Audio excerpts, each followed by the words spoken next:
I want to tell you about a little boy from Texas, because in these photos, Abdallah Kader is this rosy-cheeked, happy, smiley, kid with a whole world of possibilities ahead of him.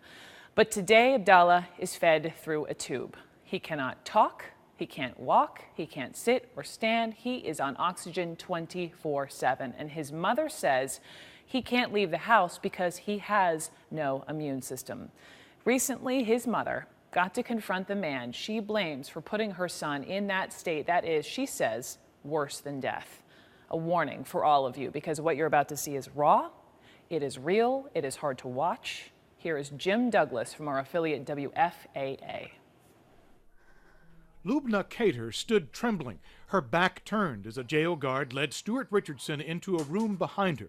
Then she wheeled and for the first time faced the man who haunts her.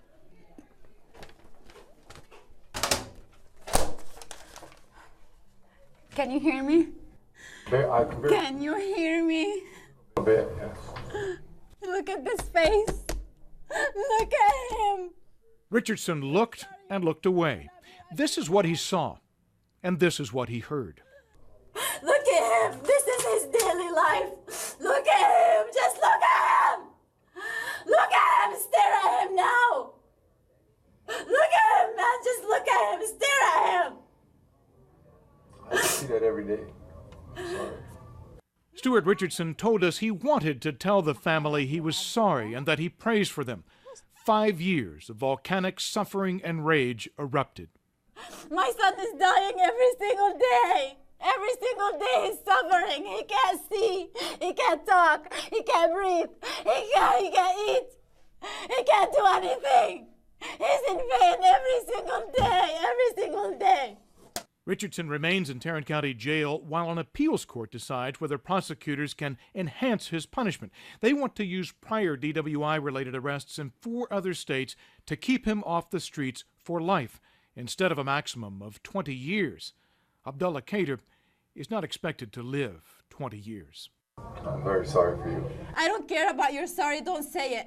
You make me more angry when you say sorry. Ooh. Lubna Kader joins me now live from Dallas. And Lubna, thank you so much for coming on and talking to me.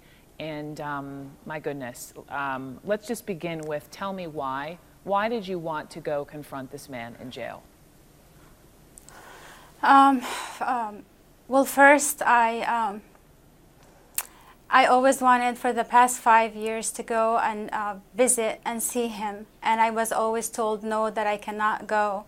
And on every occasion and every time my son gets sick, I contact my district attorney to ask him if I can just go and to describe this to this man, the magnitude of the pain that my son goes through every day.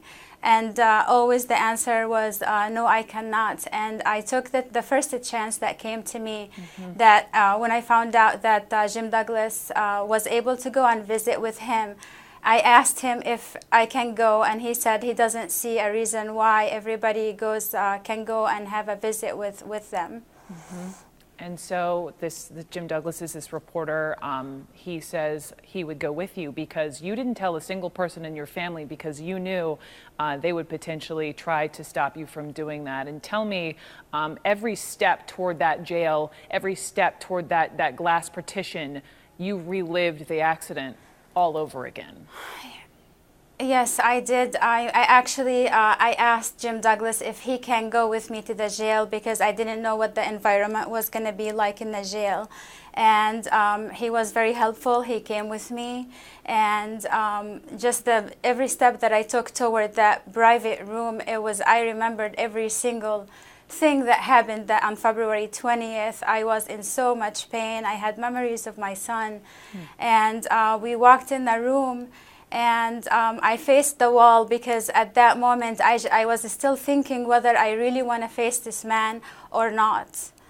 And the minute they told me he entered the room, I just turned around, and I honestly did not know what was going to happen. And the minute I saw him and I looked so close to his eyes, I saw the evil in him. I saw no remorse. I saw that he wasn't really sorry. And I just wanted to tell him in person what my son goes through every day. What does your son go through every day? Because you told us every day you watch your son die. Every morning you rush to your son's side. Because why? Well, we live moment by moment with my son because he can suddenly just get sick. I mean, he doesn't give a sign that he's going to get sick, but he can suddenly get sick to the point where his oxygen really drops, and sometimes we have no time to rush him to the ER. We call the ambulance to take him to the ER. Every day my son is sick. Every day my son has at least 5 to 6 seizures a day. He's on morphine for pain. He's on hospice services. I mean, as we speak, hospice is at our house right now. I mean, there are no words to describe what my son goes through on a daily basis. Every day in the morning, I just wake up and the first thing I do is just look at him whether he's breathing or not. I cannot imagine. I cannot imagine. The only thing I saw of Stuart Richardson, you saw him in person. We have reached out to his attorney. No further comment, no response. But when you learned that this man sits behind, these bars and has a picture of your son and says he's sorry, that infuriates you, does it not? Yes, the day before when I saw 3 different things that he said really made me very angry. One of them is that he had a picture of my son, that he talks to him every day. I did not want this man to have a picture of my son in his cell. I did not want this man to talk to my son or anything like that. My son is an angel and this man is a devil. He's evil. I don't want him to talk to my son. The other thing he said he's been in jail for 1,824 days in jail. Well, I'm very sorry. My son has been in a vegetative state for 1,824 days plus the rest of his life. I mean, my son has no quality of life whatsoever.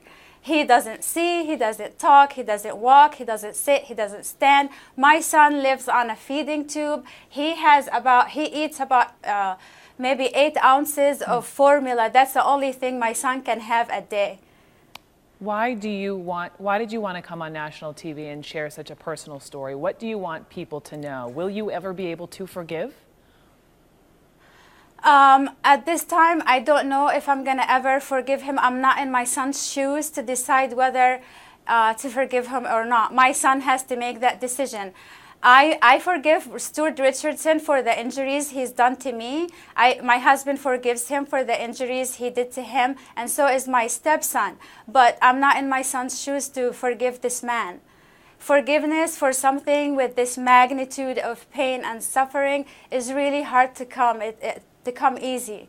I will work on it. I will work on it for myself and for my family, but at this time, I don't see myself forgiving this man because he comes on national TV saying he's sorry. Why weren't you sorry after the several DWIs you did before? Why weren't you sorry after the first person you hurt, or the second, or the third, or the fourth, or the fifth? Why now you are sorry? Because we didn't go to trial and you're trying to get sympathy from people? No, you're not sorry. I know he isn't sorry.